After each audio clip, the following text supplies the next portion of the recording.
It was a busy afternoon at the airport. People rushed around with luggage, some laughing, some arguing, some tired from long journeys. Flight 227 to West Africa was ready to board. A few passengers waited in the first-class lounge, sipping drinks and scrolling on their phones. Among them sat a quiet man dressed in a plain black kaftan. His shoes were clean but not flashy, his bag was small, his face calm, unreadable. He said nothing. He watched everything. He held a first-class ticket. A few people looked at him once, then twice. A black man alone in the first-class lounge, dressed simply. He didn't seem like a businessman, didn't look rich, didn't even have a laptop bag or a wristwatch, but he sat there peacefully waiting for his flight like everyone else. When the call came, "First-class passengers, please proceed to gate 4, he stood up and joined the line. The flight attendant at the gate was a slim woman with bright red lipstick and golden hair tied in a bun. Her name tag read, Clara. She smiled brightly at the man in front of him, a white man in a designer suit, and scanned his ticket. "Welcome aboard, sir," she said with charm. Then came the quiet man. She looked at his dark face, then at his simple clothes. Her smile faded instantly. "Excuse me, sir," she said, blocking him with her arm. "You must be lost. This lane is for first class." He quietly handed her his ticket. She stared at it, her face tightened. "Cat 2A. This must be a mistake," she muttered almost to herself. She looked him up and down, her eyes filled with disbelief. "Sir, this flight is not for the person of your color. You can't sit here." People nearby turned to look. "Excuse you?" he asked calmly. Clara's voice grew louder. "I said, this flight is not for someone of your color. You must have booked economy. By mistake. Maybe someone used your card." A gasp came from a young woman behind him in line. A man in business clothes frowned deeply. Phones started to rise, passengers beginning to record, but Clara didn't stop. "Let's not waste time, sir. We'll refund your money," she said, waving her hand as if brushing dirt off her uniform. "Now kindly step aside. You're holding up the line still." The man didn't move. He looked at her quietly, his eyes steady but kind. "I bought a first-class ticket. That's my seat." 2A, she scoffed. "You can't even pronounce the name of this airline, and you want to sit in first class?" The crowd grew restless. A junior attendant, a young man in glasses, walked over. "Is everything all right?" he asked. Clara leaned in. "This guy's trying to force his way into first class with a fake ticket," she whispered. The junior attendant took the ticket and scanned it with the handheld device. A green checkmark appeared with a soft beep. "It's valid," he said quietly. Clara's face twisted with anger. "It doesn't matter," she said. "Look at him. Do you really think he belongs in seat 2A? By now, 5 or 6 people were filming. The man stepped aside to let a mother with a baby pass through. He turned back to Clara. "I'm not here for drama," he said calmly. "I just want to take my seat." The junior attendant looked troubled. "Clara, maybe we should just—" "You want to lose your job over this?" she snapped. The quiet man sighed and stepped forward. "I will take my seat now," he said. Clara stood frozen. She didn't know what to do. Her authority was slipping away in front of the passengers. Finally, she stepped aside but hissed, "Don't say I didn't warn you. We'll see how long you last in that seat." He walked in quietly. The passengers stared, some in support, others in confusion. The cabin was calm and cool. The air smelled of leather seats and soft cologne. Seat 2A was by the window. He placed his bag in the overhead bin and sat down. From his pocket, he took a small notebook and pen. He began to write. Not a word, not a frown, not even a sigh. Behind him, Clara entered the cabin. She watched him. For a while, then turned to serve drinks to other passengers, ignoring him. 3 rows away, the French CEO, François Delicourt, adjusted his tie and leaned back in his seat. He glanced at the dark-skinned man briefly but said nothing. A soft chime came from above. "Ladies and gentlemen, we are preparing for takeoff. Please fasten your seatbelts." The man closed his notebook and looked out the window as the engines roared to life. High above the clouds, the world below disappeared. But inside that plane, a storm was just beginning. No one, not the French CEO, not the rude flight attendant, not even the passengers watching silently, knew who the quiet man in C2A really was. But they would find out soon, and when they did, the shame would shake them to their bones. The airplane soared above the clouds, cutting through the sky like a silent arrow. Inside the first-class cabin, the mood was calm on the surface, but underneath it was tense. The quiet man in seat 2A sat with his seatbelt fastened. He didn't ask for champagne. He didn't stretch his legs like the others. He simply stared out of the window with deep, thoughtful eyes. He looked like someone who had seen many things, but carried them quietly inside his heart. Flight attendant Clara moved around the cabin offering drinks and snacks. Her face wore a plastic smile for everyone except him. When she got to seat E2B right beside him, she paused. The passenger there, an older Frenchwoman with pearl earrings, smiled politely and asked for green tea. Clara nodded. "Of course, ma'am." Then she turned sharply to the man in 2A. "What would you like to drink?" she asked, voice flat and cold. He looked up gently and replied, "Just water, please." She rolled her eyes. "We have sparkling and still." "Pick one." "Still water is fine," he said calmly. She brought his water, but unlike the others, she didn't place it on a napkin. She didn't smile. She didn't even say, "Here you go." She simply dropped the bottle on the tray table, and it nearly fell over. He picked it up, fixed the cap, and took a sip. Still calm, still silent. Across the aisle, François Delors noticed. He frowned. Something about the way Clara treated this man didn't sit right with him. François had met arrogant people in business, but this wasn't pride. It was quiet strength. The man hadn't spoken more than 10 words since boarding, but there was something royal about him. Clara came by again, handing out hot towels. She skipped seat 2A entirely. The man didn't complain, but passengers were noticing. The woman in 2B whispered, "Why does she keep ignoring him? He's not causing trouble." The man in 3C murmured to his wife, "Maybe she thinks he's not supposed to be here." Meanwhile, in the economy cabin, people laughed, babies cried, and the plane rocked gently with light turbulence. Back in first class, something was about to happen. A younger attendant, the same one who had scanned the man's ticket earlier, quietly approached Clara at the front of the cabin. "Can I talk to you?" he asked. She sighed. "What now?" He leaned closer. "You need to stop treating that man like he's invisible. People are noticing, they're filming." "So," Clara snapped, "let them film. Let the whole world see. That seat doesn't belong to people like him. He bought it, fine. But he doesn't belong here. He knows it. I know it." The junior attendant looked alarmed. "You're crossing a line." "No, he crossed the line," Clara whispered harshly. "People like him should know their place. They want to act like kings and sit in places they don't belong. Then let them face the pressure." Suddenly, the plane shook a little harder. A sharp bump caused a few passengers to grip their armrests. Clara turned and quickly walked back toward the first-class cabin. "Ladies and gentlemen," the captain said over the speaker, "we're passing through a small storm. Please stay seated and keep your seatbelts fastened." Clara moved down the aisle, checking belts. When she reached seat 2A again, she stopped. "You better buckle up tight," she said with a slight smirk. "Wouldn't want you flying out of your seat." The man looked at her and calmly replied, "Thank you for the reminder." She wasn't expecting that. Her face hardened and she moved on. As the turbulence passed and calm returned, lunch was served. Trays of fancy meals were placed before the first-class passengers. Clara dropped a tray in front of the man. "Here, hope this meets your standards." He looked at the tray and nodded. "Thank you." François had seen enough. He leaned toward Clara and said quietly, "Excuse me, but why are you treating that man with such disrespect?" Clara's face turned red. "Sir, please mind your business." Francis didn't back down. "I am. This is my business. I paid for peace, not to watch you insult a paying passenger." Other passengers nodded. Someone in the back of the cabin clapped once. Clara turned on her heels and stormed to the galley. Inside, she paced like a lion. How dare they defend him? She whispered to herself, "Who does he think he is?"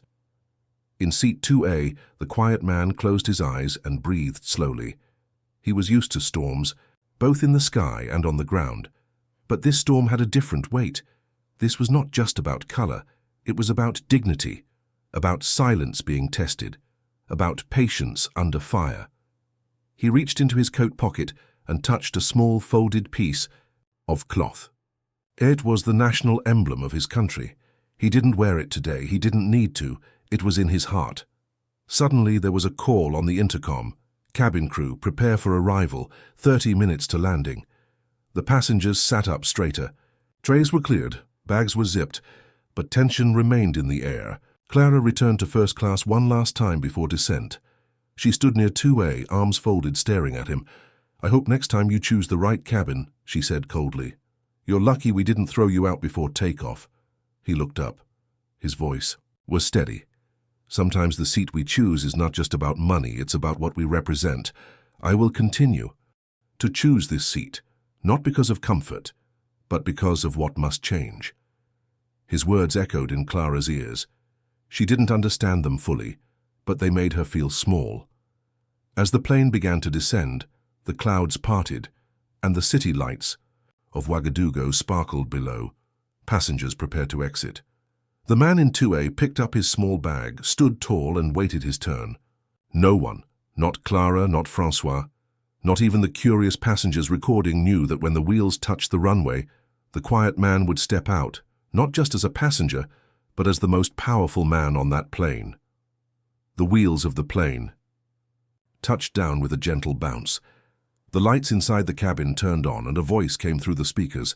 "Ladies and gentlemen, welcome to Ouagadougou. Please remain seated until the aircraft comes to a complete stop." Passengers clapped lightly. Some were glad the flight was over. Others stretched and yawned. But in first class, all eyes were still on one man. Seat 2A. The quiet African man had said nothing the entire flight, even after being insulted, ignored, and mistreated. He sat calmly like a mountain that refuses to move. Clara, the head flight attendant, was not done with him. As people began to unfasten their belts and collect their bags, Clara walked up to him again. Her voice was low, but filled with poison. "I wish you never entered this flight," she said harshly. He looked up slowly but said nothing. She leaned closer, making sure no one else could hear. "You smell like someone who hasn't taken a bath for a whole month," she whispered with a cruel smirk. "You think sitting in first class makes you clean? It doesn't. It just makes this cabin stink." He blinked once. Still, he said nothing. But his eyes, deep and full of silent strength, met hers with calm power. The woman in Sat 2B, the older French lady, saw Clara leaning in. She couldn't hear everything, but the look on Clara's face said it all. "That's enough," she said firmly. Clara turned to her. "Stay out of this." The woman shook her head. "Number, I won't. You're out of control, and you've gone too far." Clara laughed nervously. "You think he belongs here? Look at him." François Delicourt, the French CEO, stood up slowly. He had been silent long enough. "Clara," he said, "you have embarrassed yourself. You have embarrassed this airline, and you've embarrassed all of us." Clara froze. "He has done nothing wrong," François continued. "He paid for this seat, behaved with grace, and showed more dignity than you could ever understand. You may not know who he is, but I can tell. He is a man of great worth." Clara's face turned red with anger and shame. "I did what I thought was right. We have standards here." "No," François said sharply. "You have prejudice. That's what you have." By now, other passengers had gathered near first class. Some had heard parts of the argument. Others had seen it all from start to finish. Several were still recording. The cabin door opened. A soft breeze from outside entered the plane. Airport staff waited below with steps leading to the ground. But something was different. Down on the tarmac, a black car with dark windows was parked near the aircraft. 5 uniformed soldiers stood at attention. A long red carpet had been rolled out beside the steps. Passengers leaned toward the windows. "Is there a celebrity on this flight?" someone asked. "Maybe a royal family member," another said. Clara looked confused. "We didn't get any VIP alert." Then something strange happened. The junior flight attendant who had scanned the man's ticket earlier walked up to Clara. He looked nervous, but serious. "Clara," he said, holding out his phone, "you need to see this." She grabbed the phone and looked at the screen. It was a photo. Her face dropped. It was the man in seat 2A, but not in an airplane. He was wearing a military uniform, standing before a crowd of thousands. Flags waved behind him. Soldiers saluted him. The title below the photo read, President Ibrahim Traoré, President of Burkina Faso. Clara's hand began to shake. She looked up quickly, searching for the man. He was standing now, lifting his bag slowly from the overhead bin. "No, no, this can't be," she whispered. He walked toward the exit without a word. "Wait," Clara called, her voice suddenly soft. "Sir?" He stopped and turned around. Her lips trembled.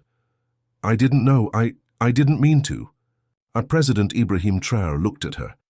His eyes held no hate, no revenge, only quiet truth. "Would it have made a difference if you had known?" he asked gently. Clara opened her mouth, but no words came out. "Respect is not a gift for the powerful," he said. "It is a duty to every human being." Then he turned and walked out of the plane. The sun outside was bright. The soldiers saluted sharply. One opened the car door, but the president didn't enter immediately. He turned around and looked up at the plane. Inside, passengers watched through the windows. Some had tears in their eyes, others shook their heads in shame. Francois stepped out and caught up with him. "Mr. President," he said, his voice humble, "please forgive us. I had no idea. You carry yourself with such humility. It is truly admirable." President Traoré smiled gently.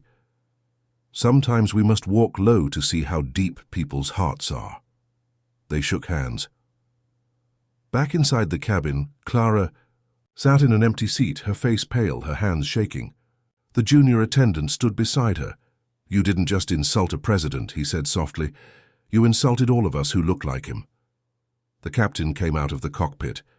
"Prepare a written report," he told her, "and expect to be questioned." Clara buried her face in her hands. Outside, cameras flashed. The red carpet rolled on, and the quiet man from seat 2A entered his black car, not with pride but with purpose. He had flown as a passenger, but landed as a lesson. The news spread like wildfire. Before the plane even finished unloading, videos had already gone viral. Passengers had posted clips of the incident on social media. Clara shouting, the quiet man sitting calmly, Francois defending him.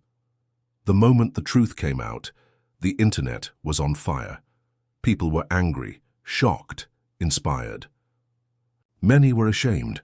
Inside the airport, as other passengers moved through immigration and customs, the staff scrambled.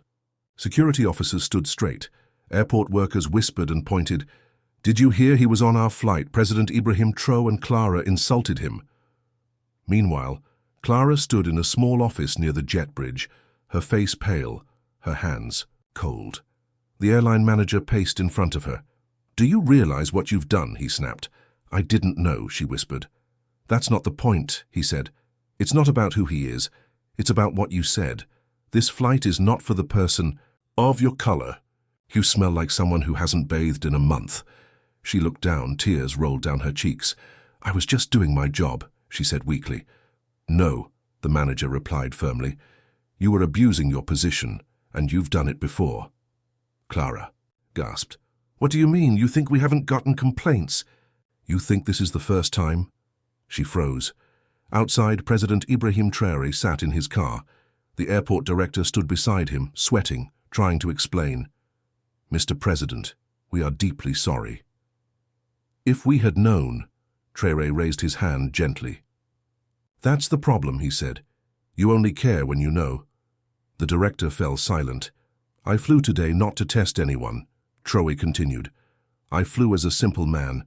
I wanted to feel what the people feel, and now I know." He looked out the window at the airport building. "That woman did not insult just me. He said she insulted millions of Africans, poor and rich. She showed us how deep racism still lives in some hearts." The airport director nodded.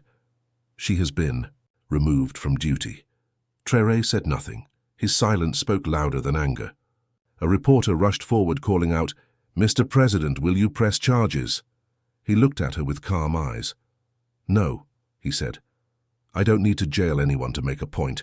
The whole world has seen what happened. Let that be enough." Back inside, Clara sat alone. Her uniform now felt like a heavy costume. Her phone buzzed again and again, hundreds of messages, some from strangers, others from old friends. You are trending for the wrong reason. How could you say such things? I hope you're ashamed of yourself. One message stood out. It was from her own mother. I raised you better than this. I am disappointed. Clara dropped the phone. She wanted to scream, to cry, to run away, but she had to face it. All of it. Later that evening, a press conference was held outside the presidential palace in Ouagadougou. President Traoré stood on the stage, wearing his military jacket now with the national flag pinned to his chest. The media had gathered. Lights flashed, microphones pointed. He spoke slowly, clearly for the whole world to hear. This morning I boarded a plane as a regular passenger, he began. I did not wear a title. I did not carry an entourage. I did not need people to know my name. He paused. But what I received was more than poor service. It was hate, disrespect, and shame. Not for me, but for those who think power only wears a suit and tie. For those who believe that skin color decides status. He looked directly into the camera. I want the world to understand no human is above another. You don't need to be a president to be treated with respect.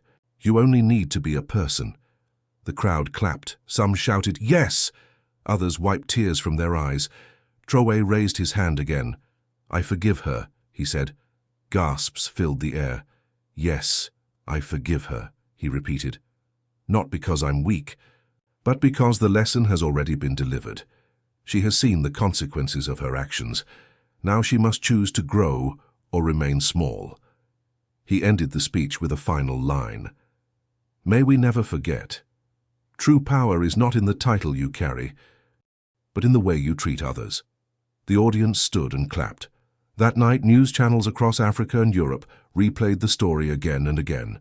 People shared it in schools, homes, offices. Students spoke about it in class.